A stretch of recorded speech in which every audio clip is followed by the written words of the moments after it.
Guess that's good enough for today. Leonie, I should have known it was you making all this racket so deep into the night. Oh, hey, Lawrence. Yeah, I usually get an extra session or two in by myself after everyone else finishes their drills. A good mercenary is always ready for battle, you know. There's no telling when one might break out. So even your mind is as sharp as a blade. Come to think of it, I was relieved to hear you had become a mercenary. And yet, pangs of guilt clawed at my heart. Huh? Why? What's that got to do with you?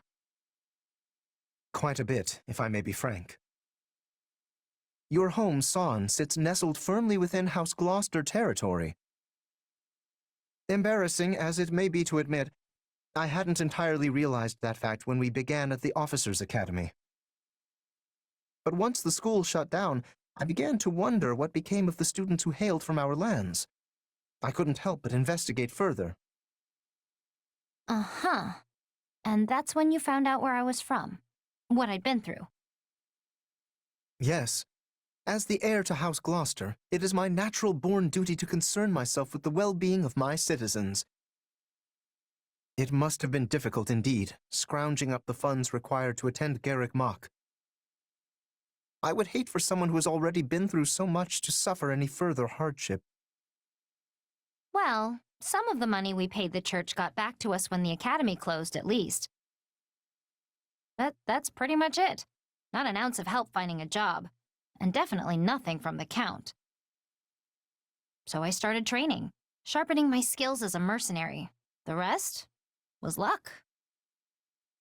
I am truly sorry, Leonie.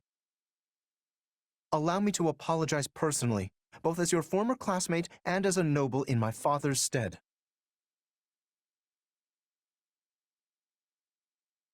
Stop that. It's not your fault.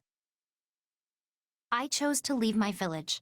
I'm the one who decided to try and make it on my own. And I would have been protected by the nobility if I'd stayed in the village, right? But that's not the path I picked. Honestly, it wouldn't surprise me if more commoners start making decisions for themselves someday. You mean to say the nobility will become obsolete? That's not what I said. There are plenty of people out there who still depend on you for protection. That's not going to change. At the same time, I don't think you could keep every commoner safe even if you wanted to. The time we're living through is proof enough of that. So I'm sure you'll get plenty more people who make the exact same choice I did. Probably not for a while, though. An era of change at the heart of the nobility. Commoners that are no longer content with just being commoners.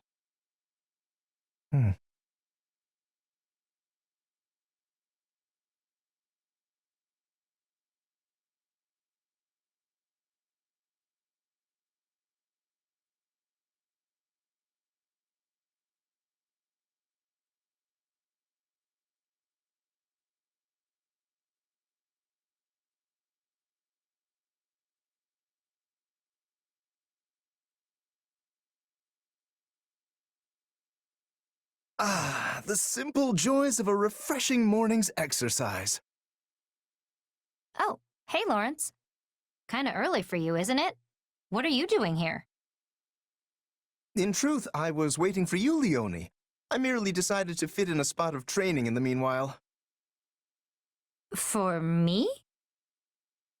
There's something I was hoping to speak to you about. Do you recall our last conversation here? You said, the day may come that more commoners begin to make their own choices, begin to live without relying on the nobility. Sure, I remember. What about it? Well, your words were quite shocking to me. I've spent no small amount of time turning them over in my mind since. If you speak true, I wonder how I, as a noble, should proceed. Huh. And? You reach any grand conclusions? Well, it is an ironclad rule of the nobility that the commoners living on our land fall under our protection. And yet, Some still slip through our fingers. That is simply the state of things in today's world. In a way, you are one of them, though you did choose this path of your own accord. Hold on. Did you really have to put it like that? I didn't slip through anyone's fingers. I jumped out all on my own. Well, yes, I suppose you did. My apologies. In truth, I find it exceedingly difficult to stand in the shoes of the everyman while also pushing matters forward as a noble. But if I'm unable to do exactly that, I have no hope of preserving the stability of my territory. As such, I am looking to bring an exceptional commoner into the ranks at House Gloucester to act as my advisor. That's a surprise. I thought there was supposed to be some huge boundary between nobles and their people. I assure you, such a boundary still exists. But I've come to realize something of late. As we proceed into the uncertain future, more and more common folk will begin to break free of their defined roles. Such an era will be upon us before long. Your actions are proof enough of that. Whoa, slow down there. I don't think I'm some kind of great trailblazer or anything. I've simply interpreted the meaning behind your words. I thank you for leading me to this realization.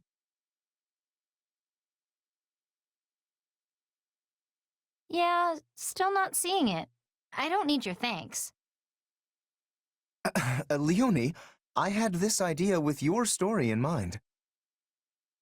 As for the commoner I would invite to House Gloucester, the proposal I mentioned earlier, how would you like to fill that role? I appreciate the invite, really. And I know it's supposed to be this huge honor, but there's other things I want to do in life. My dream is to become a mercenary just like the captain, and I'm already on the road to making that happen. I can't abandon that. I won't. Very well. I suppose I would not want to stand in the way of your dreams. In that case, I pray you succeed in your endeavors, but I'll be here should you ever change your mind. Good to know I have a backup. Thanks, Lorenz.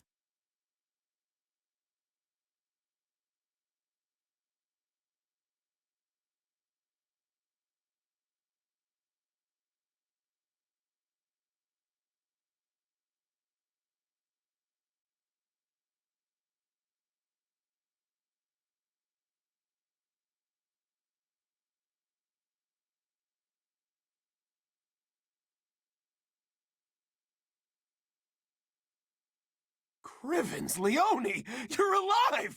I thought you went and kicked the bucket! And I'm equally surprised to find you on the right side of the dirt.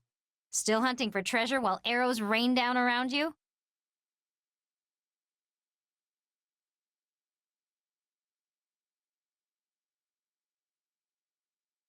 I saw you speaking with a churlish-looking man near the gate earlier, Leonie. What, him? Oh, he's just a mercenary I met a while back. I see. Given his filthy appearance, I thought he might be a wild bandit. Not hardly. Although, if I'm being honest, he's more of a scavenger than a mercenary. A scavenger? Exactly. See, folks like him go to battlefields and loot anything worth a bit of coin that's lying around. Noble folk call them midden men, but that's a pretty lousy nickname. I've heard tales of such people, but... Yeah, they live in a different world from you and me. Honestly, you could probably live the rest of your life and never run into another one. I had no idea.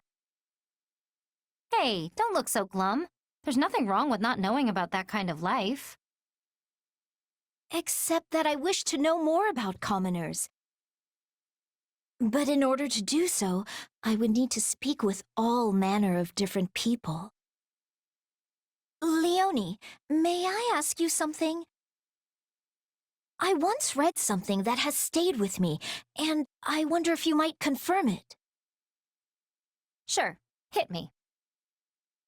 Well, One particular book stated that the cookies and cakes eaten by commoners are not sweet. But then another book claimed that commoners do not actually eat desserts at all. So, do they not eat sweets? Or are the sweets they prefer simply not honeyed? Well, I can't speak for everyone, but I ate plenty of treats as a kid that weren't sweet at all. I can't even imagine. There's no way for most commoners to afford the sweets that nobles enjoy. So instead, we eat unsweetened treats. Might be better to call them snacks, really. Commoner snacks? They're probably different from what you're used to. They're hard, dry, and look kind of plain. Anyway, you make a rough dough out of whatever grains you have lying around and fry it up. It's basic, but it's filling. So if I were to become a commoner, I would also eat these snacks. I'd never eat sweet candy again. Well, not every commoner is forced to live on snacks. I bet you could get your hands on sweets if you were a merchant or an artisan or something. But anyway, you're a noble. Why are you worried? I'm sorry. It was merely a hypothetical. Thank you, Leonie. You were very helpful. Was I? Huh. Well, if you've got any other questions, feel free to fire away. Oh, and for the record, the kids in my village were always happy with whatever snacks we could get.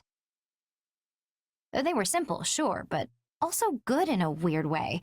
You should try them sometime. A simple taste, is it? Intriguing. Maybe I should try making one of these snacks and see if Leonie wants to eat it with me.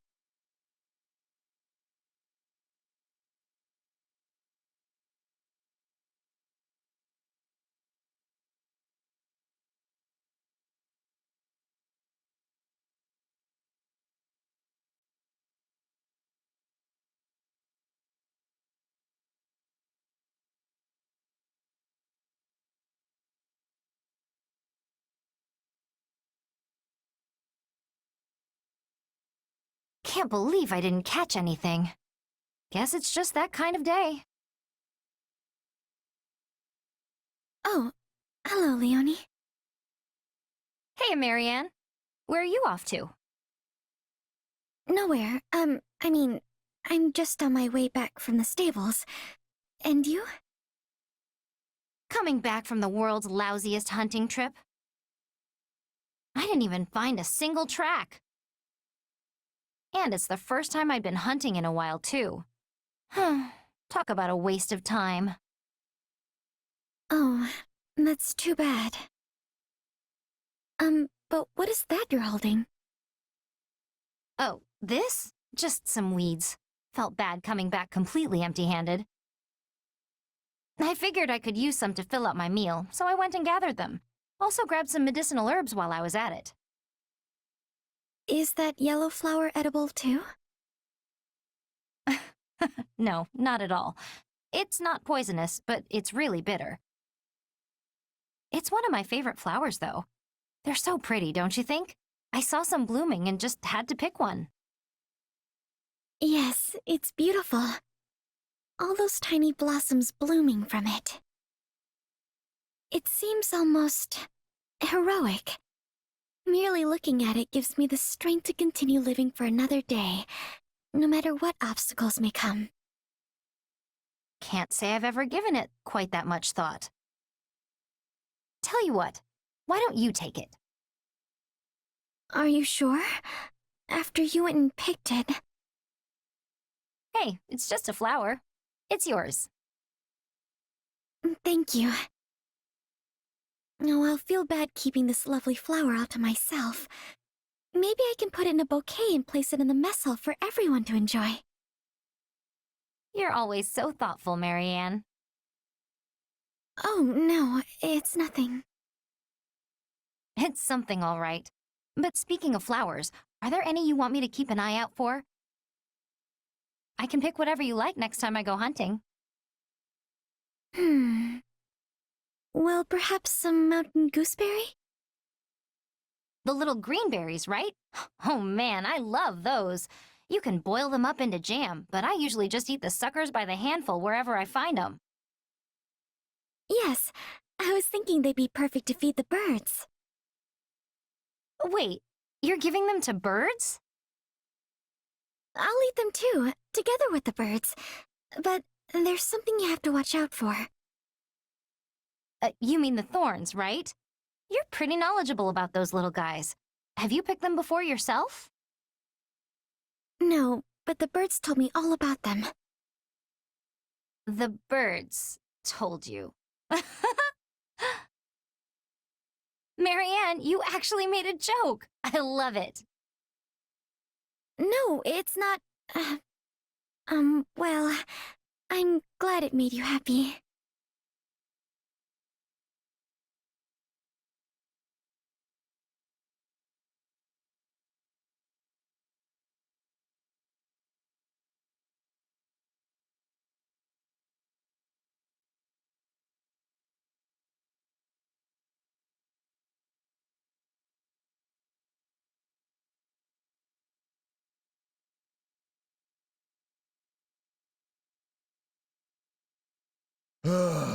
Oh boy. I think I'm in over my head here. Not often I see you sigh, Raphael. What's wrong? Oh, Leonie! I'm glad you're here. Listen, do you have a second to answer a question about bow making? Sure, go ahead. But you do know that all our bows are pre-supplied to us, right? No, I get that. Problem is, the ones they give us can't hold up to my muscles. Even if I draw the string back really carefully, the bow still ends up snapping in half. You snap bows in half? That really shouldn't be possible. Anyway, I'm trying to make a bow that I can use in place of the ones I keep busting, but I can't seem to get it right. Well, you've come to the right gal. Give it here. Thanks, Leonie. Okay, so it's much quicker to reinforce an existing bow instead of trying to make one from scratch. First, you wrap this around here and flex it like so. Then on the opposite end, and there you have it.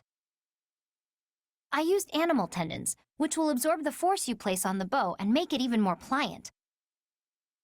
This should be flexible enough to withstand even the burliest of your pulls. Give it a try. Oh, wow, look at that! I'm pulling with everything I've got, and it's just fine! Thanks, Leonie. You're very welcome. But say, you're still pretty new to the bow, right? Yep, but I want to get better, because using it makes my muscles happy. In that case, I have an idea. I'm currently on guard duty, which means chasing off random bandits and monsters whenever I see them. Why don't you come with me on my next patrol? It'll be a great way to test your new weapon. Oh, that would be great! You're really incredible, Leonie. No one can beat you when it comes to bow stuff. Well, I was born in a hunting village, so I guess it's sort of my thing. I imagine you've got different talents that just come naturally to you, right? And if I ever find myself struggling with one of your specialties, I'm sure you'll help me out. You bet. If you ever need a hand with food or workouts, I'm the man for you. Yeah, I'm a card-carrying member of the Clean Plate Club, so I don't need help in the eating department. Well then, just come to me if you ever want to put a little beef on your bod.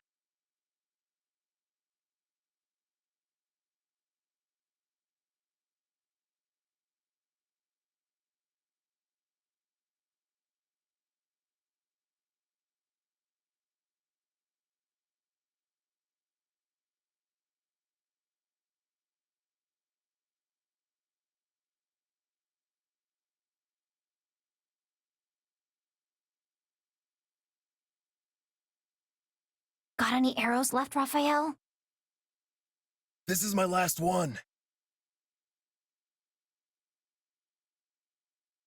There are so many wolves. I can't believe we've run out of arrows. Guess all your archery skill doesn't mean much if you don't have arrows, huh? Yeah, that's pretty much the long and short of it. At this point, we just have to take what... Hang on, Leonie. I got this. You've been helping me with archery, so now it's time for me to break out my specialty. Raphael, that was amazing! You saved us! It's all because you reinforced this bow for me. Yeah, but I had no idea that's how you were planning to use it. I mean, you just grabbed it by the end and started thrusting it like a spear. No wonder those wolves ran off. You probably scared them all to death. I'm just impressed this thing held up to all that punishment. Your enhancement saved the day, Leonie. Still, the fact that I couldn't break it means I'll have to work out even harder till I can. Wait, no. That's a bad idea. And yet, my muscles are crying for some good breakage. I don't know, Leonie. What do you think? Hey, your muscles saved our hide, so if you want to smash that bow to splinters, knock yourself out. Still, I reinforced that thing pretty well, so you'll need to come at it with everything you've got. And if you do manage to snap it, I'll keep making new ones until I finally perfect a Raphael-proof bow. Now that's an idea I can get behind! I'll do what I'm good at, building muscles, and you do what you're good at, building bows.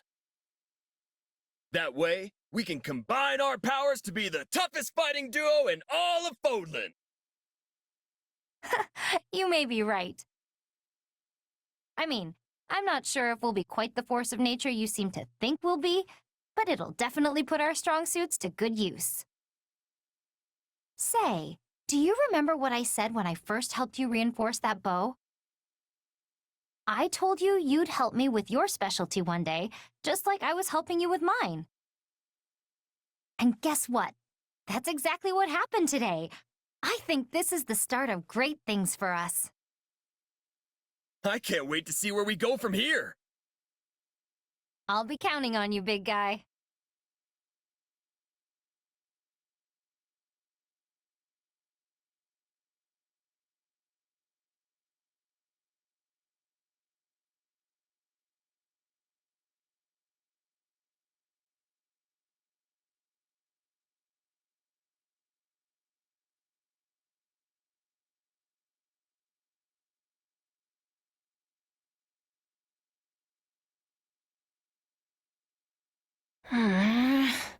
Sand, rain, river?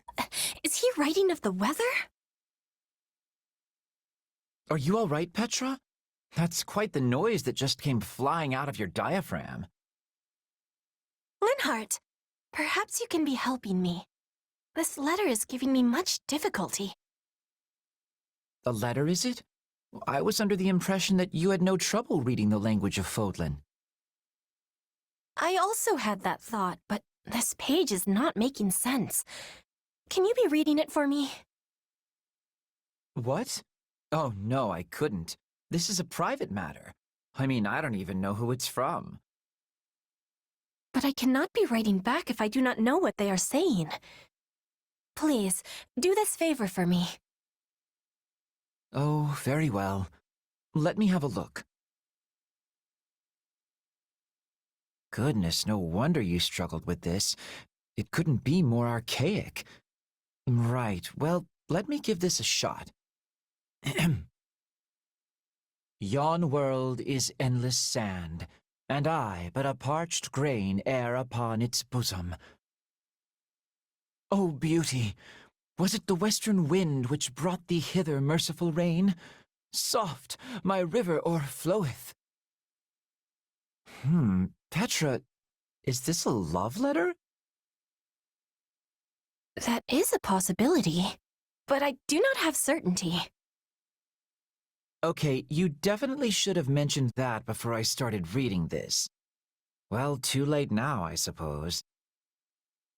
Indeed. I am blaming the letter. If no one can have understanding of it, the writer is a waster of paper. Well, it's not that I don't understand so much as... Look, let me just give this back to you. You have understanding? You must be teaching me. Oh, very well. The writer is using archaic speech to express his love for you through metaphor. So much so that I would say they have gone and spoiled the whole thing. So he has passion? I am pleased, although I have little knowledge of the letter's writer. Really? From what he's written here, it sounds as if he sees you every day. Also, the letter is absolutely rife with mistakes. Take this passage, for example. I think he mentioned the western wind in an effort to evoke Brigid, but it's actually the southern wind that brings rain. Besides which, the merciful rain is a gift from the goddess. This paramour of yours shouldn't be tossing such sacrilegious comparisons about. And I won't even ask how a grain can be parched, let alone turn into an overflowing river. The words have richness and color. I wish I could be reading them as well as you. Trust me, it's nothing special. Well-crafted writing has layers. This just has apostrophes. So, are you planning to write him back? This has been a most painful lesson of how little I am knowing. I must be reading many books to study the old speech of Fodlan before making my reply. I sure hope she doesn't plan on writing him back in the same style, or they're going to end up talking right past each other.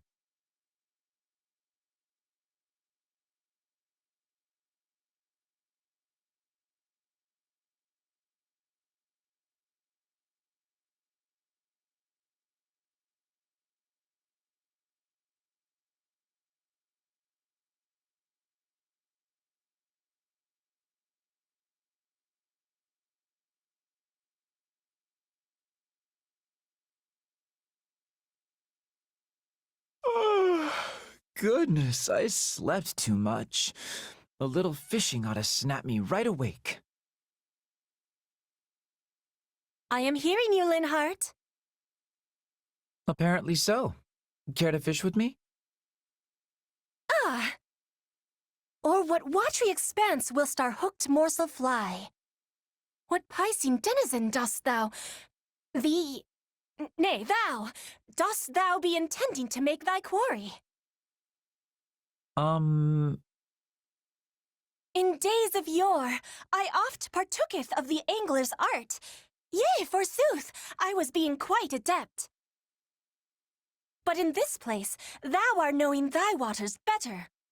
Mayhap thou art being my guide? Eth? Oh, that is wonderful. Is this about that love letter? You did say you were going to study up on the old speech. I was wondering why you were assaulting me with so many these and thous. Fodlan's old tongue gives me much more difficulty than the young one. Absolutely. Most people struggle to even write that way, let alone speak it. I'm in awe of you, Petra. What you've done is very, very impressive. I bet you could scour the continent and only find a handful of people who can form such sentences. I mean, people haven't spoken that way since the goddess herself walked the land. So speakers of this style are rare? I have been trying with hardness to learn how to be speaking like everyone else in Fodlan. And now I am finding success, but in the wrong century. I think you should be proud. This only goes to show how much of an aptitude you have for languages. You're not even from Fodlan, and you can out-thou the best of us. That's fascinating.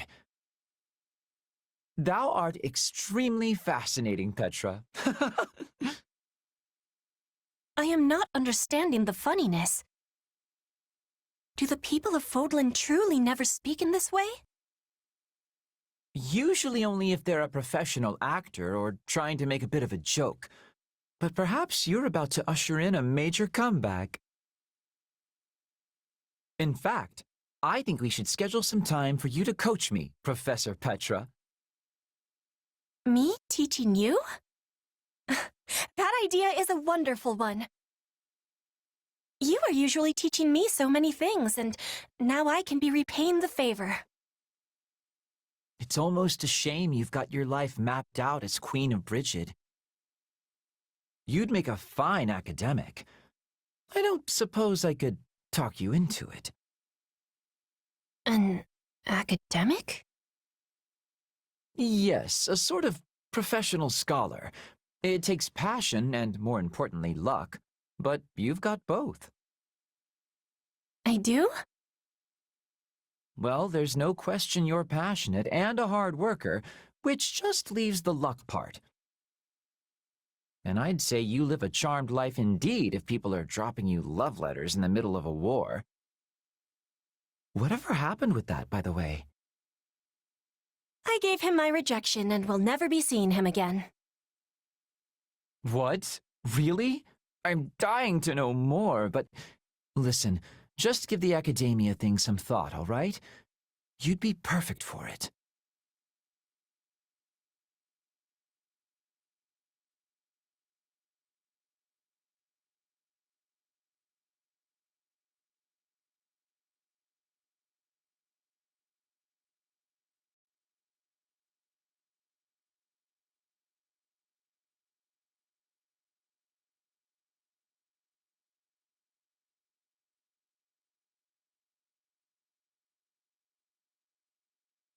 Well, if it isn't the Honorable Count Gloucester, you're looking quite busy today.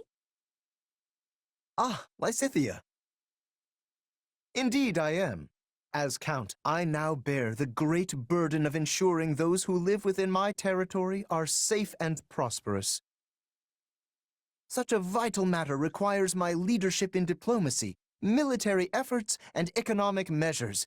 Yet I will gladly handle them all to protect my people. Your burden as a count, huh? Precisely. Hilda's older brother, the venerable Lord Holst, is also making great strides as the new head of House Goneril. I even hear Margrave Edmund is preparing to hand succession of his title off to our dear Marianne. Yet, now that I think about it, I've heard not a word regarding the future of House Ordelia. When will you be inheriting your rightful title, Lysithea? I have no intention of doing so. House Ordelia will end with my father. I see. May I ask your reasoning? My parents have been subject to one horrible experience after another for decades now, precisely because they are nobility. So I want them to be able to live out their golden years at least, in a little bit of peace, without the responsibilities of the house tying them down. Yet, they would lose everything were the territory to fall into chaos after they vacated the leadership. I'm doing everything I can at present to make sure our people continue to be safe and fulfilled, even once my parents are gone. You needn't keep all your worries to yourself, Lysithea. I am always here to extend my aid. Please, come to me if you ever need anything at all. You must not be afraid to rely on others, you know. There is no shame in asking for help, especially when it comes to such important matters as one's family. It's not like I'm ashamed or anything. Lysithea, if you ask me, I believe you should take the title of Count Ordelia for yourself. You act now for the well-being of your parents, yet you do not let that cloud your concern for the common folk of your territory. Is there anyone better suited for the role than you? In my eyes, no. Something tells me there is another reason, your parents aside, that you refuse to inherit the title. Which is exactly why you must turn to your companions for advice. We are deserving of that much trust, at least, yes? After all, we are all working together to unite Fodlan under one flag.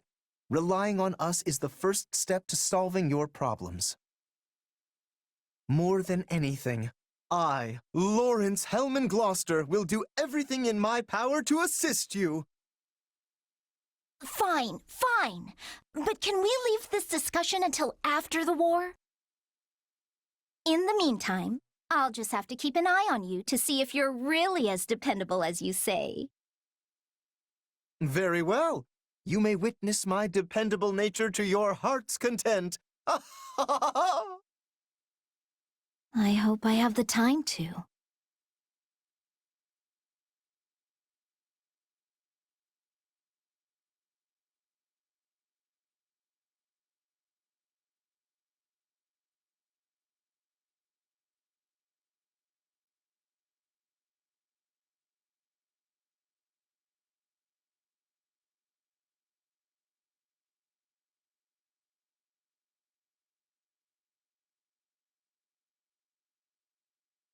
My, if it isn't Marianne, how is the fine maiden today? Oh, Lawrence. I'm all right, thank you. Off to the chapel again? Your devotion never ceases to amaze me. Yes, I am. Tell me, do you regret taking part in this war? I was most surprised to hear you were joining our forces, so if you are overexerting yourself for whatever such reason... I'm not, and I wouldn't say I regret it either. Hmm? I had no other choice. When the Officers' Academy shut down, my adoptive father insisted I join the army. I wasn't given the opportunity to say no. I see. So it is by the will of Margrave Edmund that you're with us. Yes. I can only presume he did so as a show of his loyalty to the cause, considering he cannot make much use of his own soldiers. Yet, you do not seem entirely on board with the concept. Are you sure this is what you want? If need be, I would be glad to contact your father and sort this out for you. Just stop. I'm fine with this. It's not like I have anywhere else to go anyway. This is the only option I have, so please, just leave me be.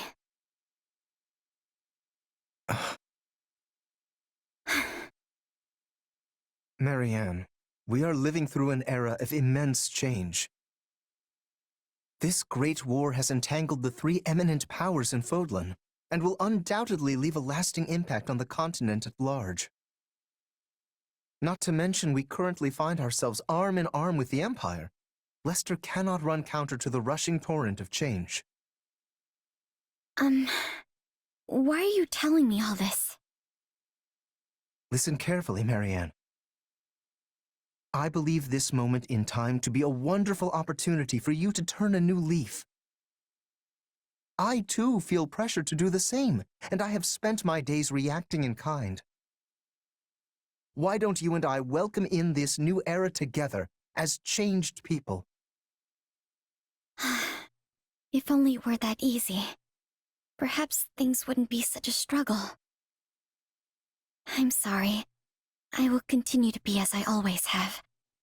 All I can do is pray. If you'll excuse me.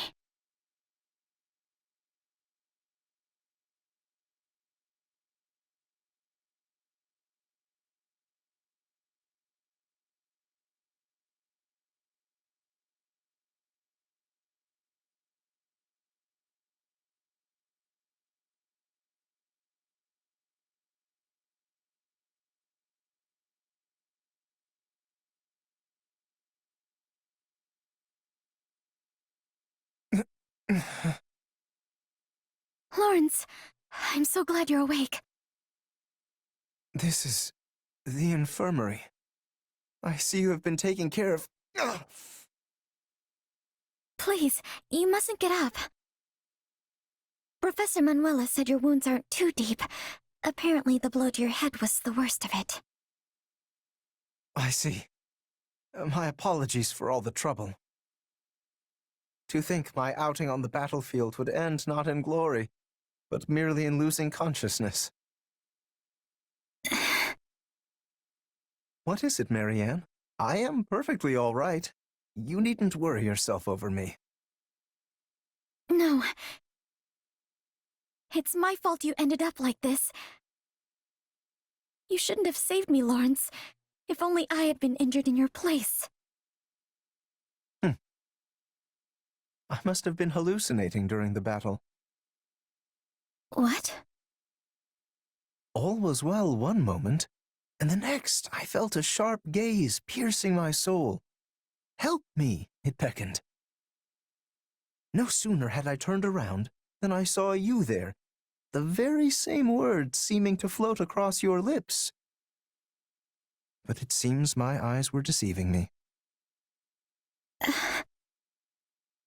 So you see, the blame for my injuries lies entirely with me. I simply assumed you were asking for my help, and thrust myself into danger to provide it. No, it's not your fault. Please, to be honest, I truly was asking for help. My apologies for teasing you so, Marianne. But I know now how you actually feel, and I'm glad to know it was not just a hallucination after all. For so much of my life, I didn't care if I lived or died, and yet when I saw you there beside me, I realized I did care. I wanted to live. And that is good enough. Such instincts are only natural. You needn't try to justify it to yourself or anyone else. Lorenz. I thank you for opening up to me, Marianne. We will survive this war. Together. We will. And thank you.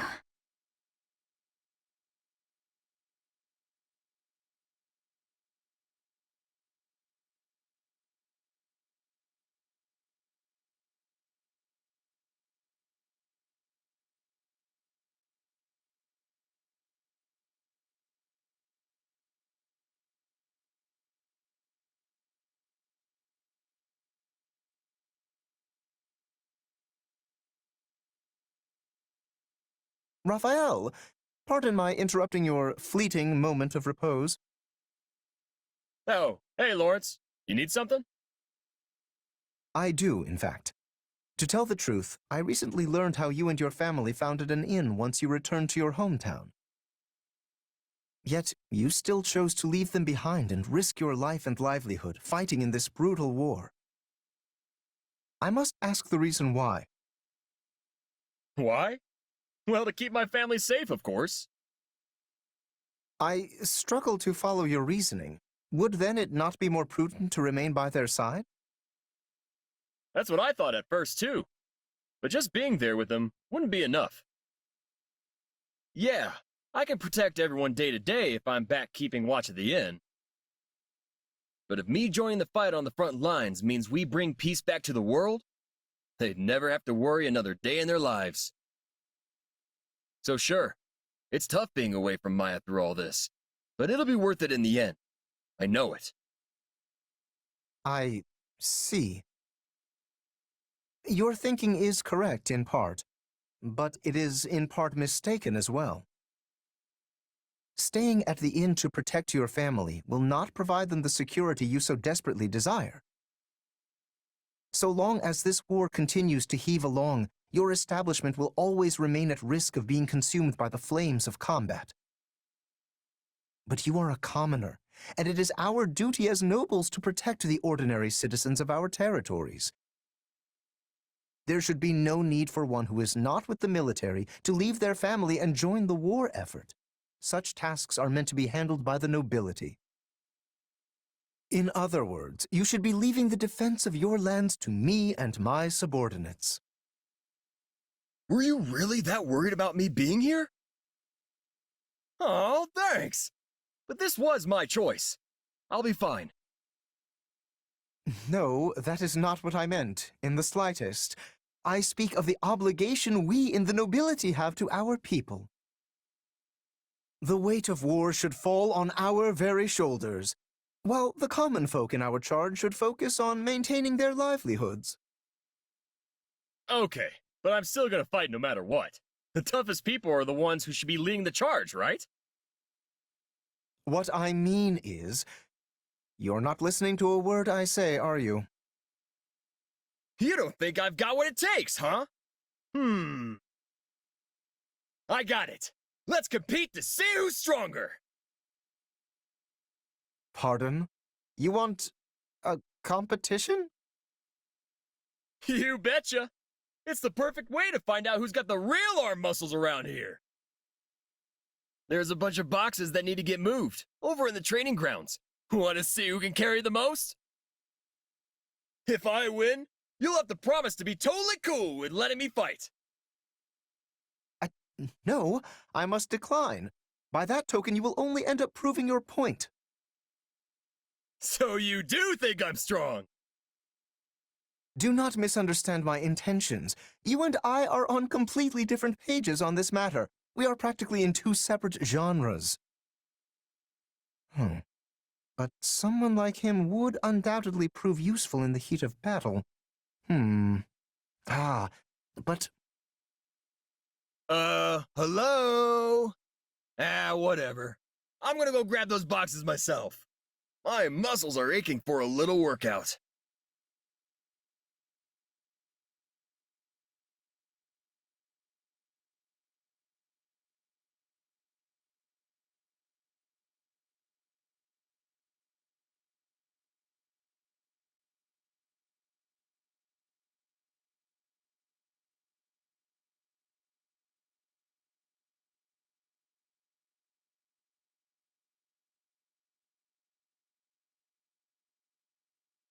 As I told you before, I do not have a crest.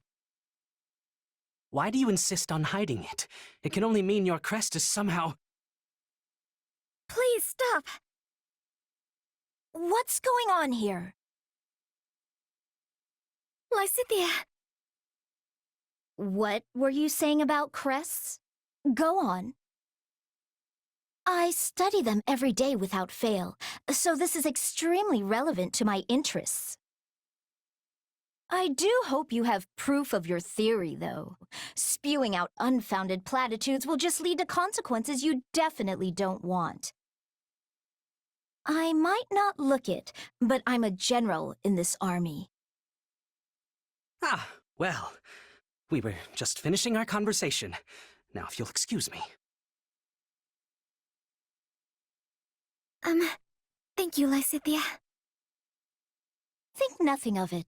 I stepped in of my own accord. You appear to hold a secret or two regarding crests. Well... No need to answer. We all have things we prefer to keep hidden. Still, your situation hits rather close to home for me. Perhaps too close. What? So if you ever need assistance, don't hesitate to ask.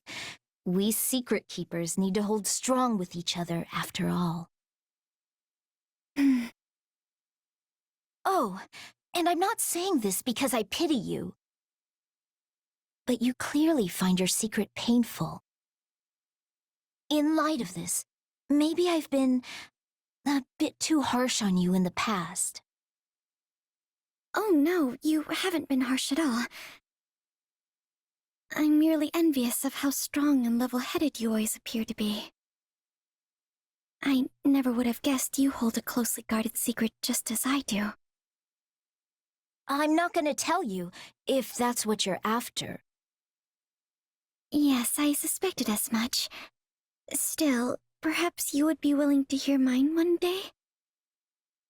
I feel like being around you gives me the courage to finally set it free. I would be happy to hear you out, and also to help rectify the situation if possible. I know quite a bit about Crest's scholarship. That fool talking to you earlier couldn't hold a candle to me. Thank you, Lysithea. I already feel a little bit braver. I'm offering you the full might of my assistance. I hope you can do better than a little. I mean a lot. I know I'm going to feel a lot braver.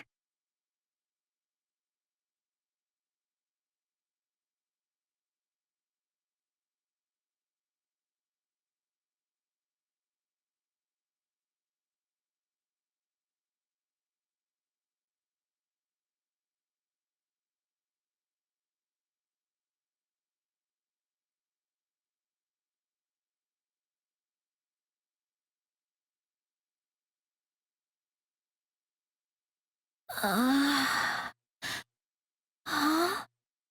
Where am I? Good to see you up and about, Lysithea. How are you feeling? Mercedes? Why are you... What am I doing here? You don't remember? You collapsed during training, so I carried you here. Professor Manuela said you were sleep-deprived. You were out for almost half the day, I think. I slept for that long? No! I have to catch up on everything I missed! I understand your impatience, but you're still quite pale. Why not stay here and rest a while longer? Thanks for the concern, but I've rested enough. That's a shame. I suppose I'll just have to throw out these cookies I baked for you. Cookies? Yes. I thought we might share them when you woke up. Well, I suppose since you worked so hard on them... Wait. Are you taking advantage of my love of sugar? I only wanted to enjoy some tea and your company. There, see? I was thinking of rainbows when I baked them. So colorful. How did you get them to look like this? Oh, just a few special ingredients. It wasn't so difficult. Now I'm even more curious. Please try one. I'm certain you'll like it. Okay, here I go. It's like snow. It just melts in my mouth and leaves the most wonderful aftertaste. This is honestly one of the most amazing things I've ever tasted in my life. I'm glad you like them. Oh, and there are plenty more, so don't be shy. Sure, but more importantly... Actually, wait, I need to eat another one first. Okay, you have to teach me how to make these.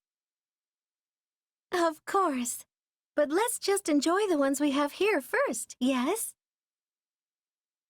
No, you have to teach me right now. I have to know. Oh, I think the tea is ready. Please excuse me for a second. No! Stop! Don't you dare leave! Can't believe I got so worked up just now. But I really need to know how to make these.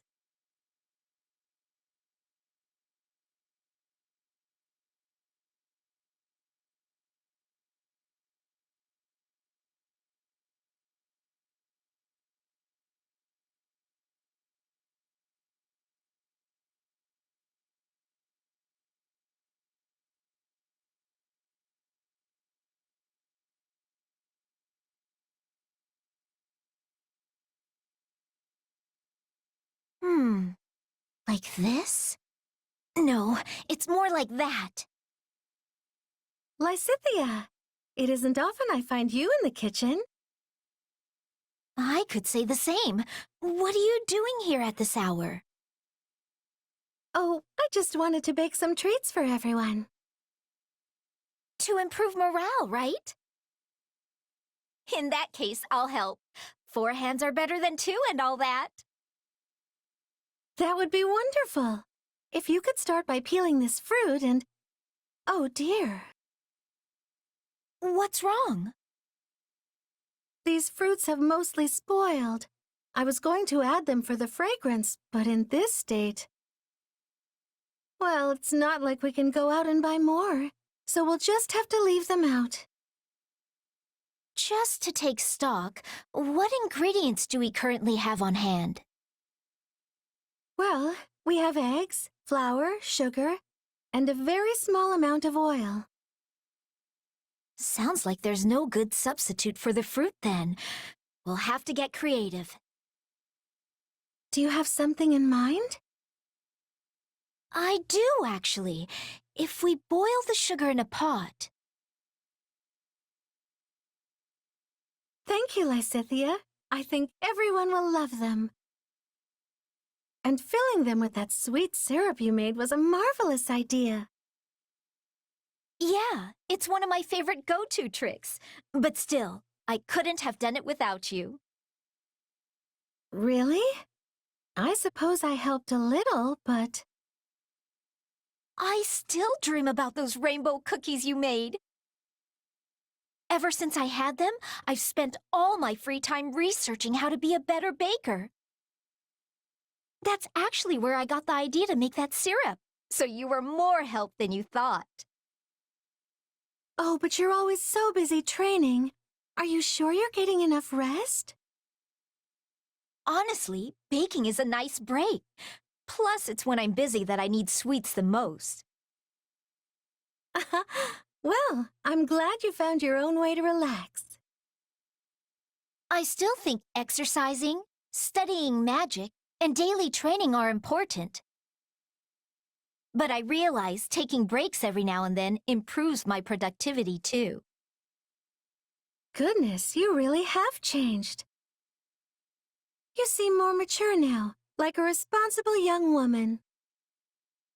I've always been mature, thank you very much. Well then, maybe you're simply wiser, like a wizened old grandmother. Not sure I'd call myself... You know what? Never mind. I'll take it as a compliment. Lysithea, would you like to have another tea party with me sometime? I'd love to try some of your baking for myself. Sure. I suppose we could do that. Maybe then you'll finally teach me how to make those cookies.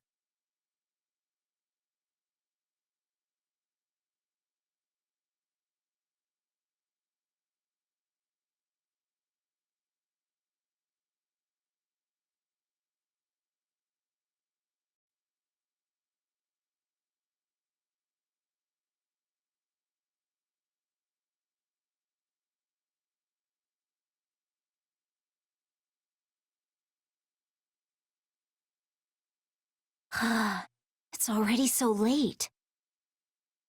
Time sure does fly when you're studying battle strategies. I should get back to my room. It's already almost pitch black out, though. The sun's been setting earlier these days. What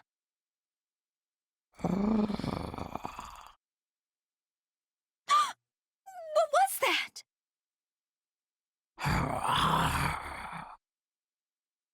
It sounds like a man?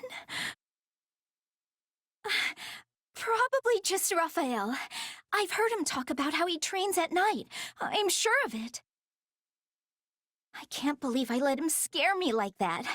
I should just ignore him and focus on making my way back. It's so dark. Oh, hey, Lysithea. What are you doing out here so late? I was off on my own studying tactics, but then it got really late before I knew it. Tactics, huh? That stuff just doesn't click with me. It's difficult for everyone at first, but I assure you the field is rather fun once you get the hang of it. Rather important, too. Determining how to shape your strategy, what formation to put your units in. There are so many moving parts to the subject that once I start thinking about it, I just get lost in my thoughts for hours on end. Wow, you must be really smart, Lysithea. I love a good muscle workout, but I'm not so sure I can handle a brain workout like you can. And I can't hold a candle to you when it comes to manual labor. We all have our own strengths and weaknesses.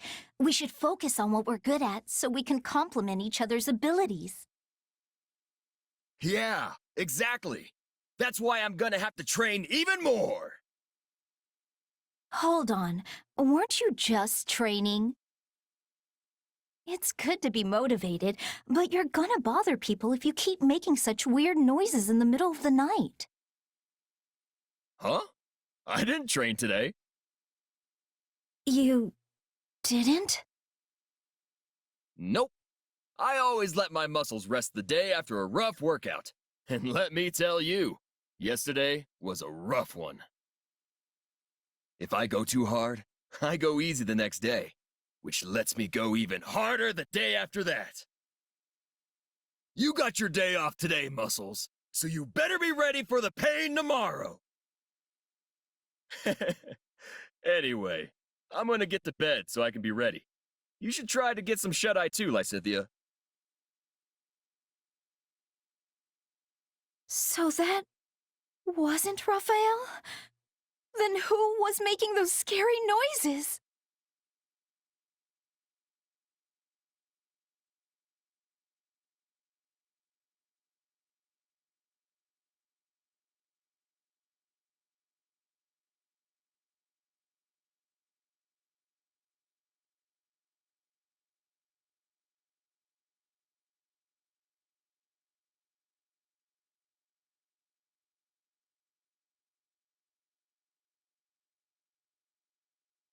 Late again. I just get so caught up in my studies. There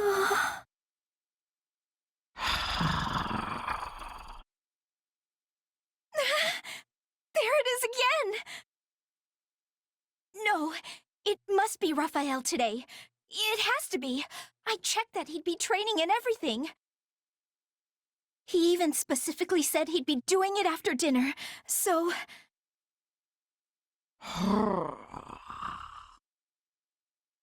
That doesn't make it any less scary, though.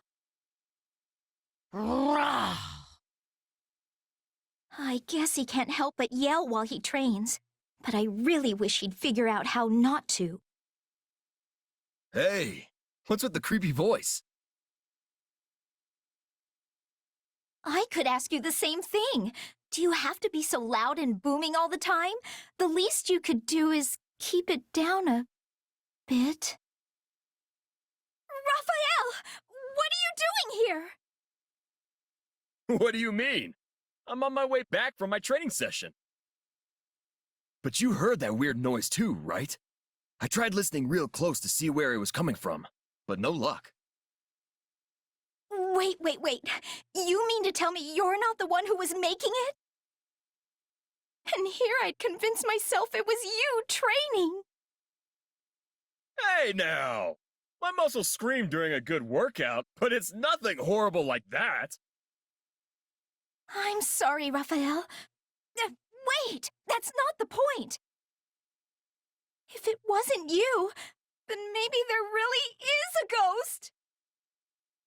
There! Ah! Oh no! It's here? Yep, I think it's coming from inside the storage. I don't care where it's coming from! Just go on and check it out already, Raphael! Well, okay. But are you sure you want me going alone? I'd be leaving you here all by yourself. Yeah, I don't want that. I'll stay hidden behind you.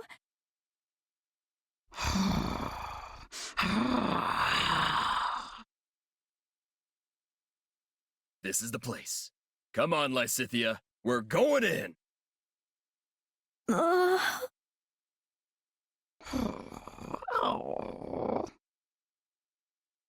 Wait, it's a puppy? Oh, hey there, little guy. You hungry again? You're a big eater, just like me. The minute you finish one meal, it's straight on to seconds. Raphael, do you know this dog? Oh, yeah, he's my eating buddy. Little guy can chomp down 10 times his body weight in food. Wow, and he stayed so small. Oh, wait just a minute. Shouldn't you have realized it was him earlier? I got all spooked for nothing.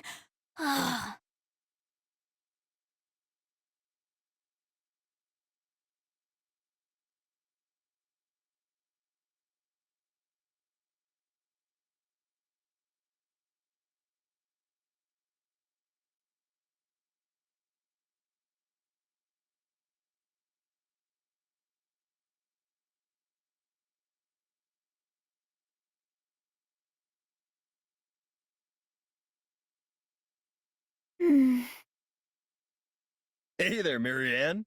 What's up? I can't get this poor thing to return to the stable. When I asked what was wrong, she said her stomach is in such terrible pain that she can't even take a step. Yeah, that sounds like a real pickle. If we could get her back to the stable, I could examine her and provide medication, but... Step aside, Marianne. It's Raphael's time to shine. I'll get your horsey back to the stable in no time. Yes, but, how exactly? Easy. I'll get her onto that cart over there and push her back home. But I highly doubt she'll be willing to get into the cart given her current state. Ah, it's fine. Just leave it to me. Good horsey. Good horsey. Just like that. See? It's not such a bad cart. And here we go.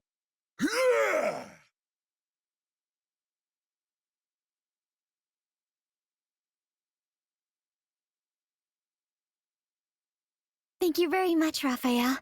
I gave her medicine, so she should feel much better soon.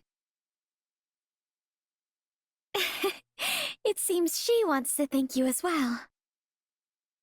Oh, you don't need to be thanking me, horsey. I'm just glad you're feeling better.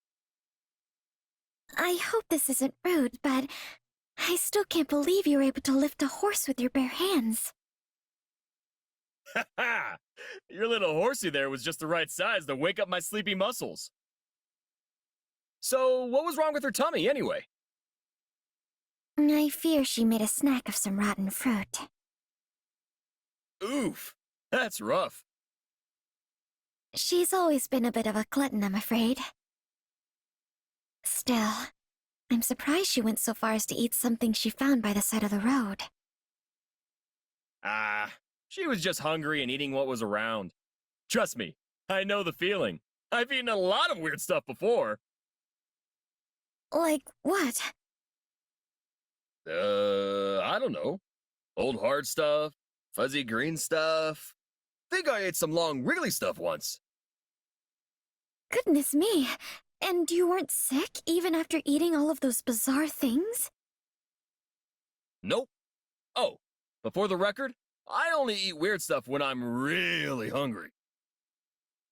I wish this poor horse had a stomach like yours.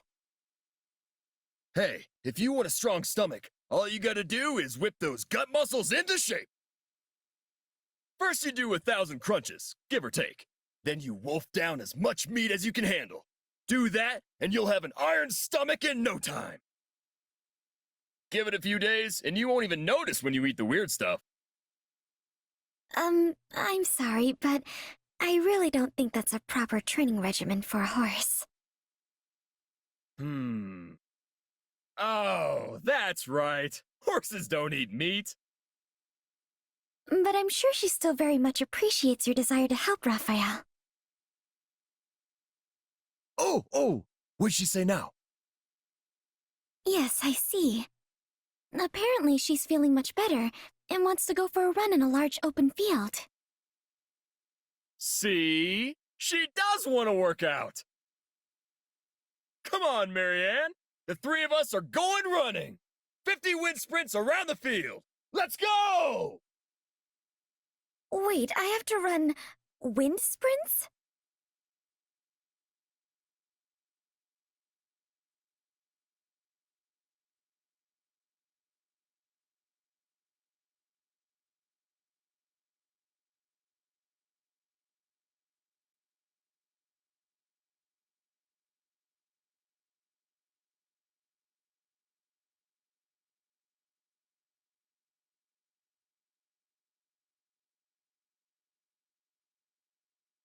I'm so sorry I can't let you run free.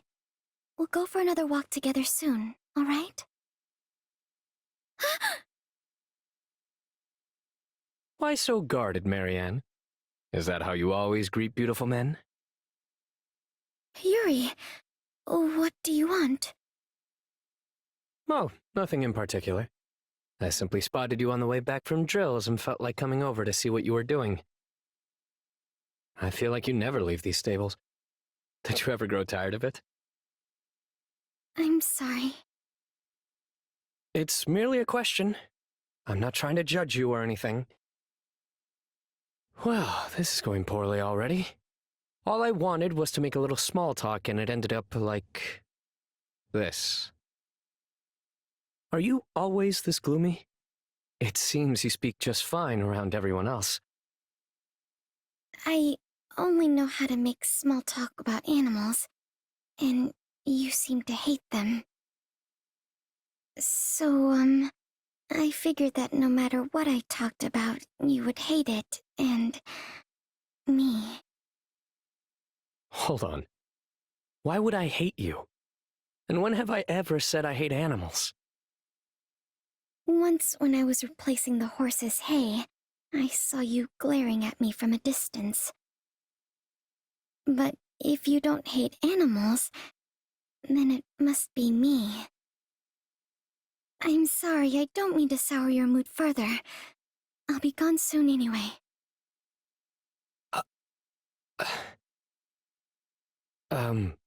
Look, Marianne. Allow me to clear everything up for you. Firstly, I don't despise animals. I actually like them. Understand? Yes, I'm sorry. Don't apologize, or I'll have to repeat myself forever. Just listen. Second, I don't hate you or even think poorly of you. Although I'll admit that I was somewhat annoyed with you earlier in this conversation. Then why were you glaring at me before? I'm not sure. Perhaps you saw it wrong? I don't know when this was, but... Wait. I think I see now. I have a condition of sorts. One that can get aggravated under certain circumstances. I knew it. My very presence had aggravated you. I'm telling you, that's not it. I swear by the goddess herself that it's not your fault. Okay? No, you don't know what I have. Excuse me. Well, that got us absolutely nowhere. Conversing with the shady lady is almost pleasant in comparison. What did she mean when she said she'd be gone soon? That's a little too ominous to ignore.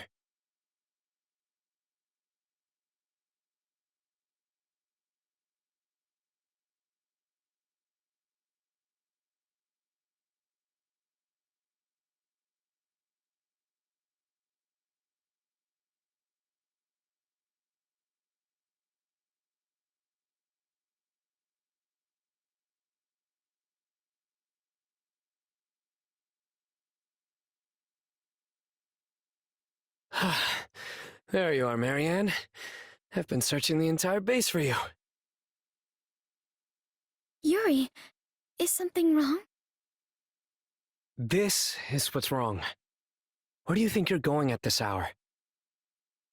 You know, I've been worried this whole time that you might actually leave like you said you would. Oh, no. I'm just walking my horse. I have him tied to the tree over there. I just can't believe you'd ever think of... Wait, what? You're walking a horse? We got a late start, but I always take him out on certain days.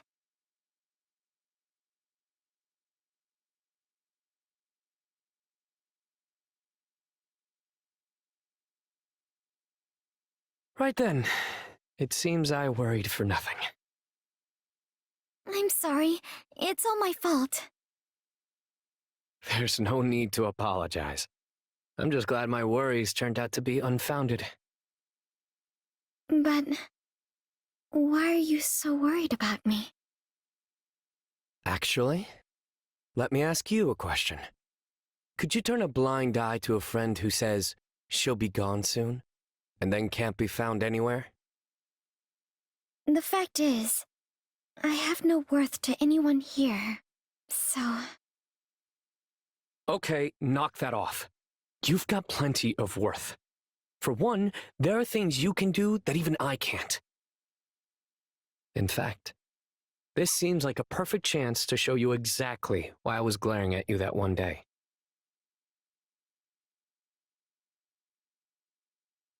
Yuri, is something wrong with Dorte? So, your name's Dorte, hmm? That's a lovely coat you have there. I see someone has groomed you to... Achoo! Are you all right?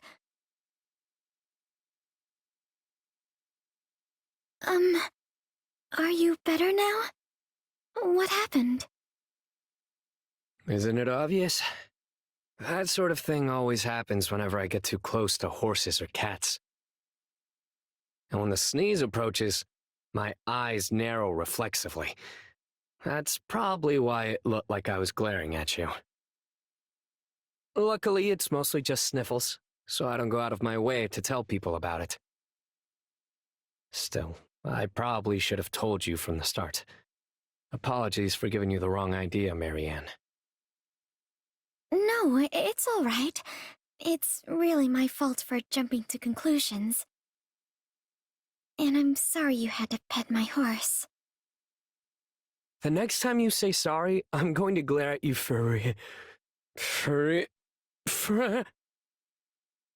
Oh, would you mind if I tried some detoxifying magic on you? I'm not certain it will have any effect, but it may temporarily alleviate your symptoms at least. Detoxifying, hmm? You know, if this works, it may help one of my lifelong dreams come true. It would? Most certainly. I'd love to go on a long trail ride, or pet a room full of friendly cats all afternoon. I'm sorry, Yuri. I'm just so surprised. Those are truly wonderful dreams to have. And I would love to help you achieve them if I can. I'd be glad to take you up on that offer. Do you see now why I said you aren't worthless? Now let's do this, Marianne. Hit me with the most powerful magic you've got.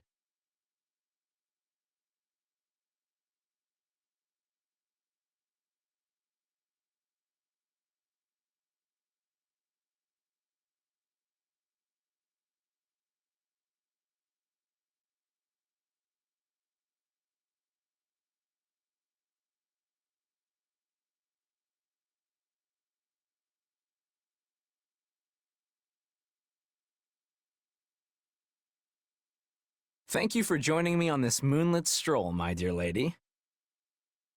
Thank you for the invitation. I've always been fond of such nighttime wanderings. The moon and stars are lovely, and there are also certain flowers that bloom only at night. Count on you to know something like that. You'll have to point me in the direction of those flowers sometime. Yes, well, what did you want to talk about? Well, I heard you were getting engaged, and I was just wondering how you felt. Goodness, someone is well informed. Well, your fiancé-to-be is a noble from Gautier territory. It's only natural word would find its way to me. Are you going to accept? I mean, I don't think he's a bad guy or anything, but... No, it's a fair question. However, as my adoptive father backs the proposal, I doubt I have much say in the matter. Though if I did, I'd likely refuse. There's still so much I want to do and experience in this world. Still, I doubt there's much hope of the parties involved relenting. Why not just turn him down like you do all the other guys? I've refused so many proposals that my adoptive father has run out of patience. And as he's already initiated the marriage discussions, it would be difficult to back out now. That lowlife doesn't care about your feelings at all. He just cares about that crest of yours. We don't choose our bloodline, just like flowers don't choose where to bloom.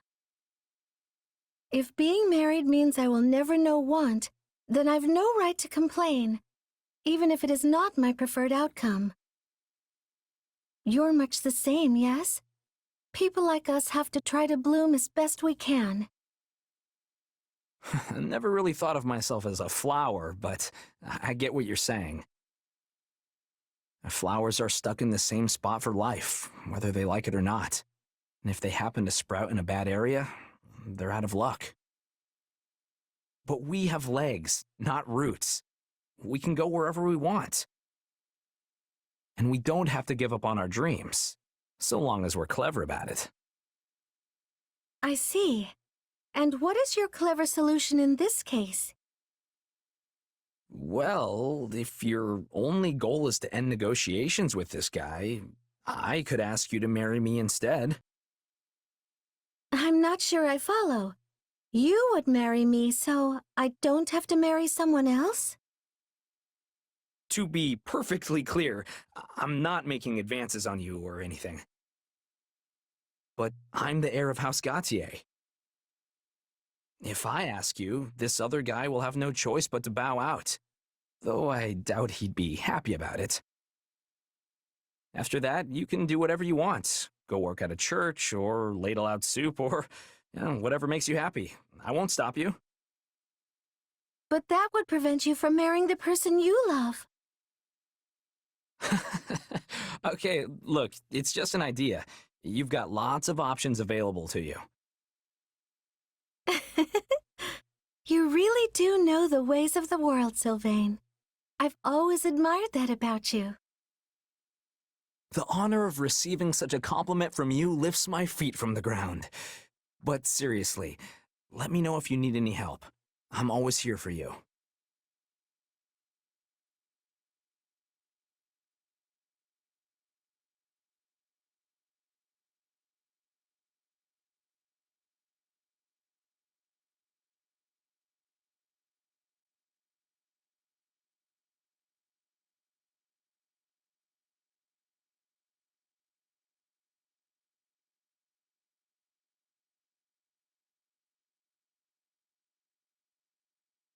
Aw, no!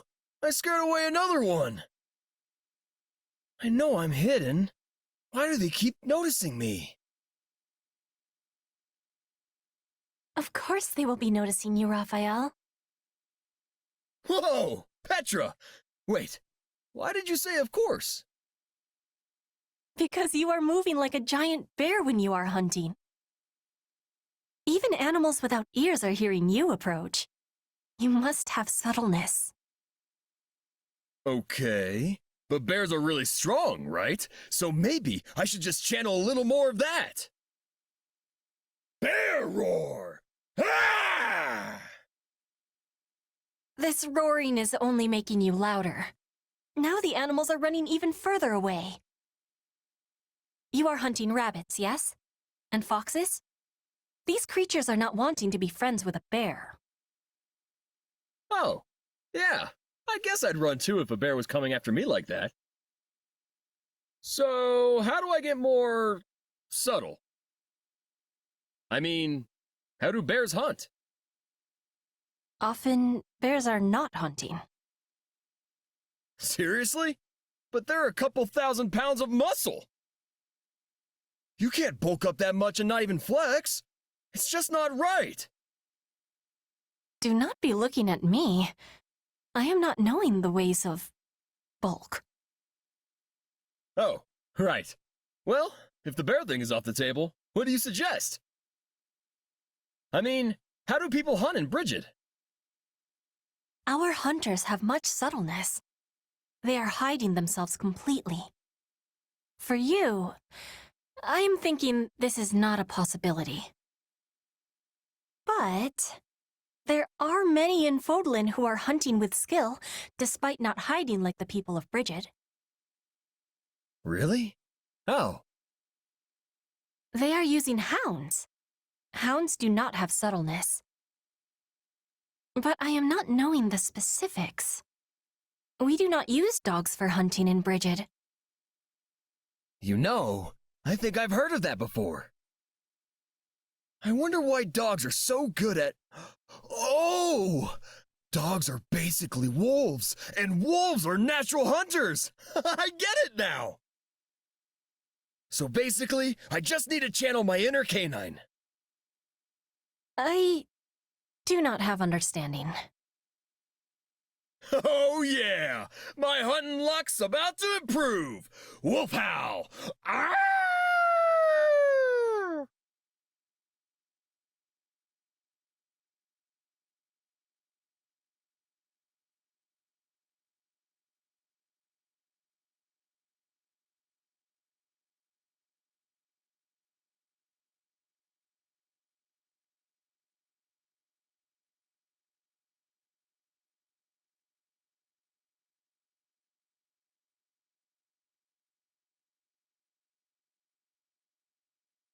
Arr!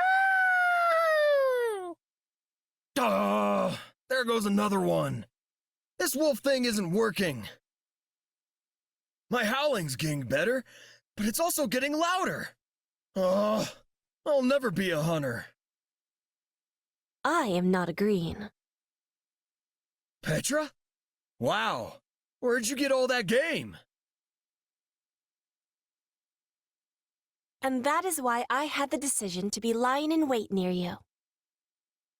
Well, I'll be. You waited for me to scare all the animals out, then bagged them yourself. They had such fear of your loudness that they were running in a straight line.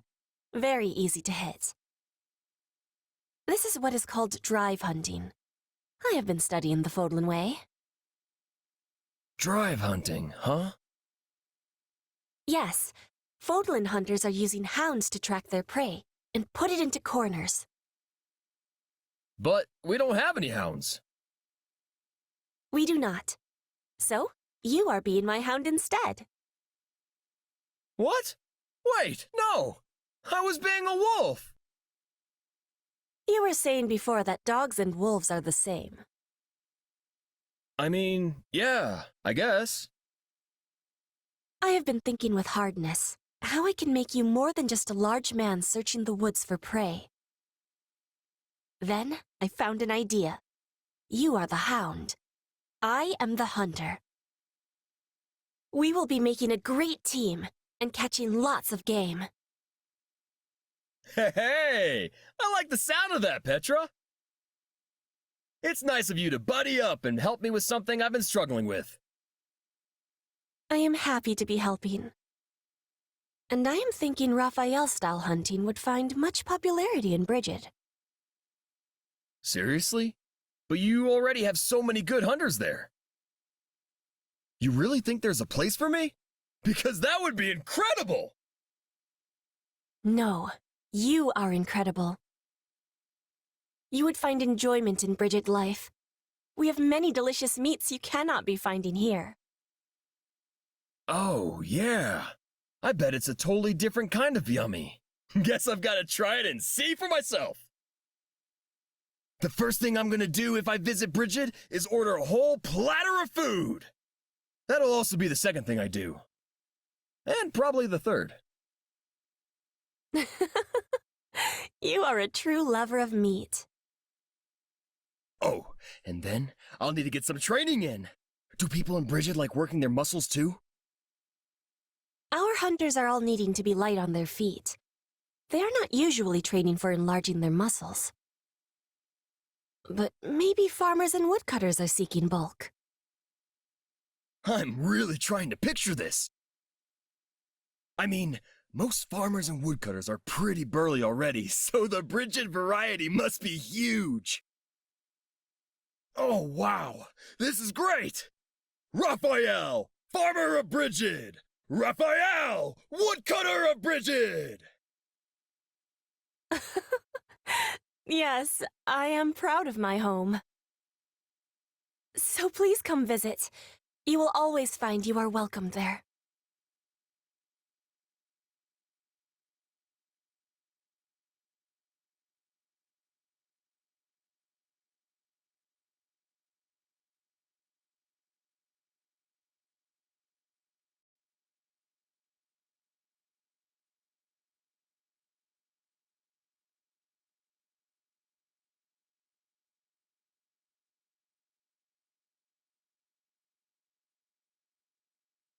Yuri, may I have a word with you? Seteth, did you need something? If you want to talk business, we can go somewhere more private. No, it is nothing of the sort. I happened to see you speaking with a scholar earlier. I'm curious as to the nature of your conversation.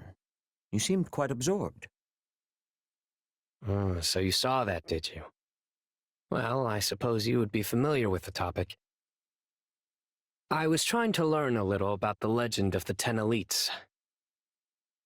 That is rather diligent of you. I'm impressed. Nothing diligent about it. I just didn't quite receive the same education as my noble peers. It's said that the goddess granted the 10 elites power in the form of crests, allowing them to defeat the evil that threatened Fodlan. That power freed them from the ravages of age, and even saved them from the brink of death. So the legend goes. It is also said that some crest-bearers live much longer than those without. There is even a theory which posits that Nemesis, the King of Liberation, lived for several centuries. Is that so? I do wonder, however, why such a subject would interest you. Well, I suppose I can trust you. The truth is, I wanted to figure out who exactly I am. Given your position, I'm sure you know of the crest I bear. Indeed, I do. I must admit, its discovery upon your enrollment at the Officers' Academy came as quite a surprise. After all, you bear the crest of Oban, which was thought to have been lost long ago. An exceedingly rare crest, yet I have no idea where it came from. My mother's status being what it is, I don't have the slightest clue who my father is or where he was from. I'd never once doubted that I was my mother's son, but then I found out about my crest. It's made me question everything I've ever known about myself. I see. So you yourself do not know the origin of your crest. But then I'd heard the 10 elites weren't born with their crests. So I figured that would be a good place to start digging. No matter the nature of your crest, I am certain it was bestowed upon you by the will of the goddess. Do not resent the power that dwells within your blood. Cherish it, and you shall find your way.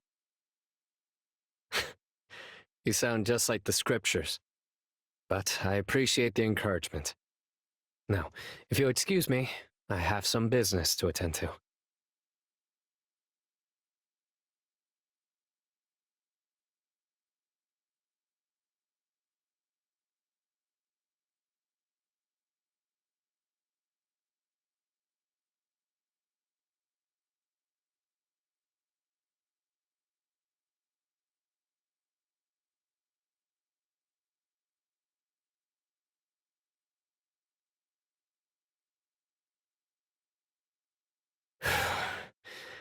I really thought that was it for me. I can't believe I fell for that trap behind enemy lines. It was certainly an uncharacteristic blunder. However, you have returned safely, with your life intact. I can hardly believe it. Part of me keeps wondering if I'm really still alive. I've had my share of brushes with death, but that was definitely the second worst. Oh? What was the first? An illness swept through my village when I was really young. We didn't have access to a doctor, or the money to pay one. Ah, the plague that ravaged Fargus. At the time, the entire kingdom was struggling mightily to contain it, or so I have heard. Its foul clutches claimed even the Queen of Fargus herself. It is incredible that you survived without the aid of a physician. You're telling me? Honestly, if that old man hadn't saved me, I wouldn't be standing here now. This old man you speak of, was he a doctor? No, at least I don't think he was. Just some feeble old stranger my mother came across. He could barely even walk on his own. So we took him in and made sure he was cared for. And I caught the plague. And of course, there was nothing my mother could do about that. That's when the old man saved me. I have no idea what kind of treatment or medicine he used to do it. Is that so? And where is this elderly gentleman now? Oh, he passed away a long time ago. I told you. This was back when I was a kid. I see. Then it is as I thought.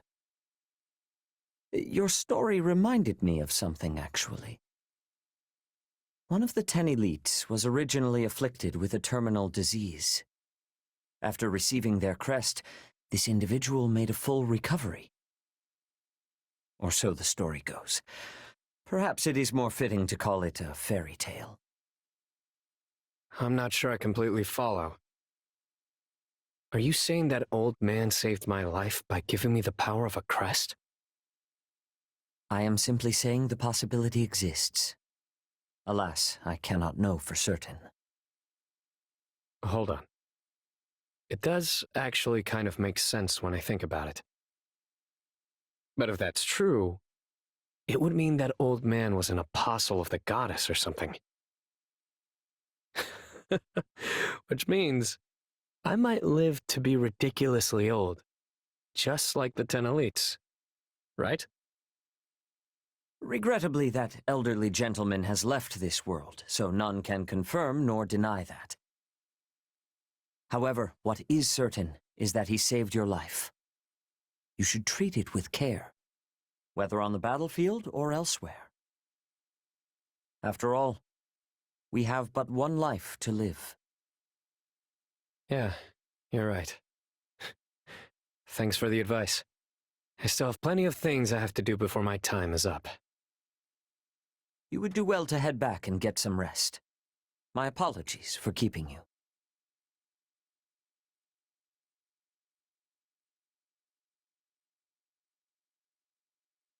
You always cursed the blood that flowed through you. But in the end, it saved that child's life. It brings me great relief to know that you found salvation in your last moments. Oban, my friend. Be at peace.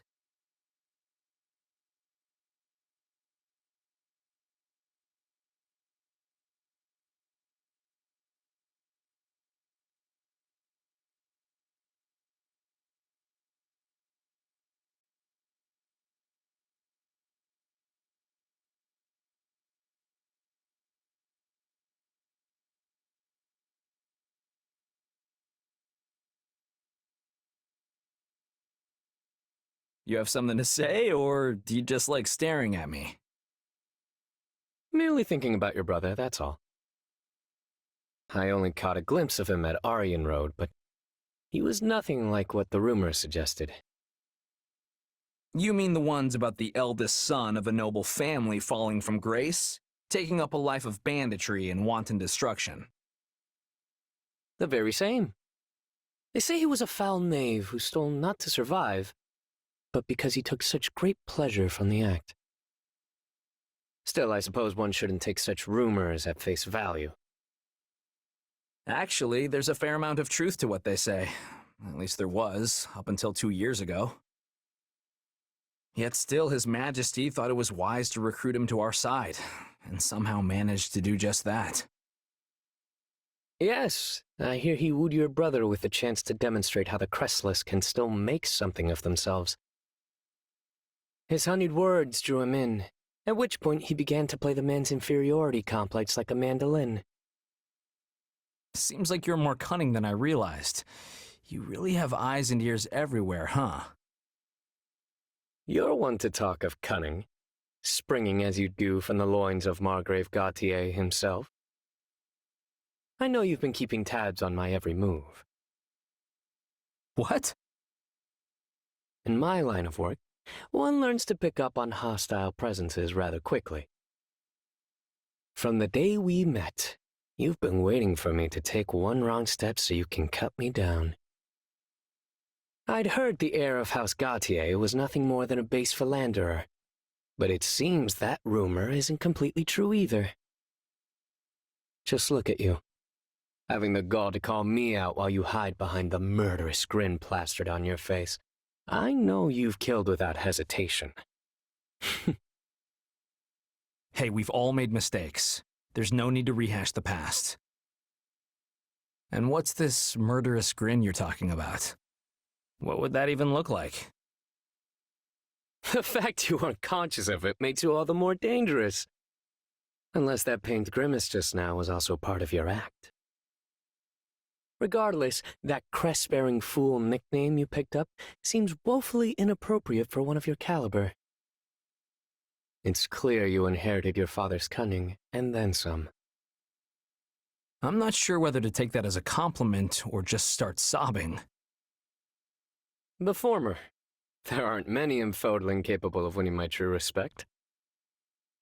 For my part, I'll watch where I step, lest I end up with one of your blades lodged in my back.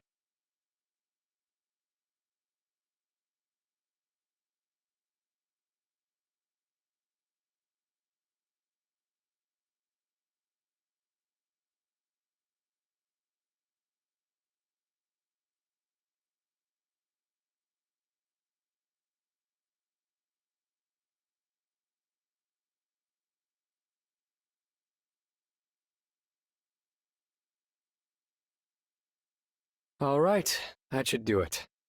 Sorry for pulling you into this, Sylvain. Hey, I'm the one who should be apologizing.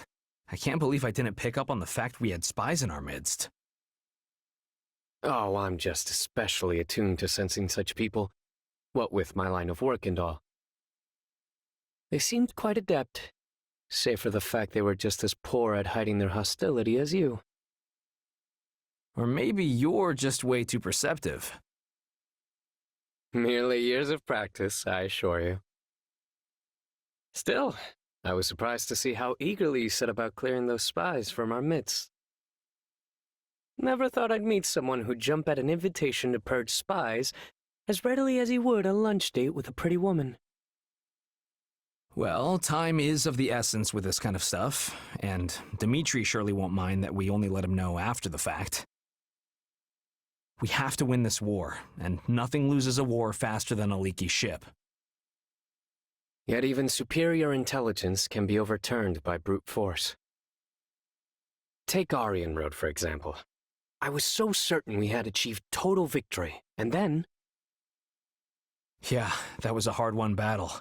We'd never have made it without my brother and the Knights. Speaking of which, it's still a little weird to trust my back to a guy who was so recently trying to jam a sword into it. I understand your qualms. In fact, I'm surprised you never hunted me down yourself to seek revenge for your brother's death. It's all water under the bridge if you joining helps us win this war. I just didn't know if I could trust you at first. And now? Have I proven worthy of that trust? Certainly. Your perceptiveness really saved our tails this time. But don't forget that I'm sworn to protect this place, and you know exactly what'll happen if you decide to switch sides. You're actually quite the loyalist beneath all that flippancy. I admire such sensibility, believe it or not. But you may rest easy. I have no intentions of betraying you. In fact, I look forward to a lasting friendship with the future Margrave.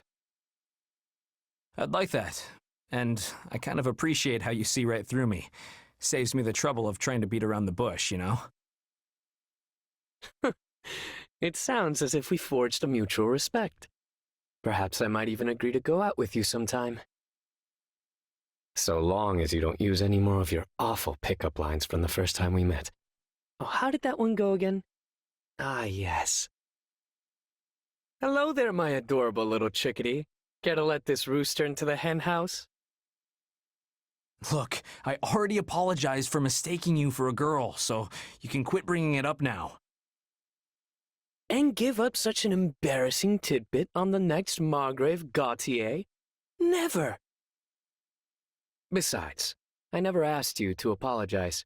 You are not the first to make that error, nor will you be the last. And frankly, a date with you would likely prove a very interesting experience. There's no better way to secure one's future than by attaching oneself to a dashing Margrave to be, after all. Whoa, you just put my chickadee line to shame. Is it weird that I'm kinda into it? Take note, Sylvain. This is how it's done. I think I'm at least starting to get how you've risen so far so fast. I'm definitely glad you're on our side. Anyway, here's to seeing where the future takes us.